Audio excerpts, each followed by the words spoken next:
Alors comme fait marquant, on va dire qu'on a eu quelques belles affaires, belle étant pas un mot très approprié, parce que ça veut dire des grosses affaires de difficultés d'entreprise. Donc c'est beau parce que c'est des affaires emblématiques. C'est pas beau disons, le contexte économique, hein, parce que des entreprises en difficulté, surtout des entreprises importantes, c'est jamais très bon pour le tissu économique. Il y a pas, on ne peut pas dire qu'il y a des secteurs très spécifiques. On a toujours évidemment dans la région beaucoup d'entreprises du bâtiment.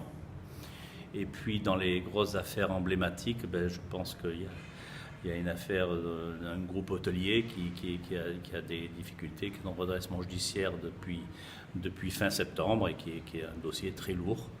Et on espère bien sûr une issue heureuse à la sortie. On avait déjà un bon niveau de création d'entreprises en 2016. Je n'ai plus les chiffres exacts en tête, je le dirai dans mon discours tout à l'heure. Mais de toute façon, on dépasse les 8000 créations d'entreprises sur le ressort du tribunal du RCS de Marseille. Donc c'est vraiment un bon niveau, hein, puisque ça fait, on doit être environ, on dépasse les 100 000 entreprises inscrites au registre du commerce de Marseille. Donc c'est un bon point.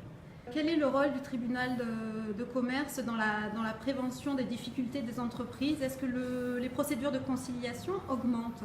Oui, et ça c'est vraiment un point très très très important et très positif parce que ces procédures qui sont confidentielles, qui sont la conciliation, on va dire, mais également le mandat ad hoc, sont des procédures qui débouchent par l'eau en général à environ 70%, alors que quand on arrive dans les procédures collectives, que ce soit sauvegarde ou redressement, on est à 85-90% de faillite définitive. Hein. Alors ces procédures de prévention ont augmenté, j'en avais ouvert une centaine en 2016, là on est à plus de 150.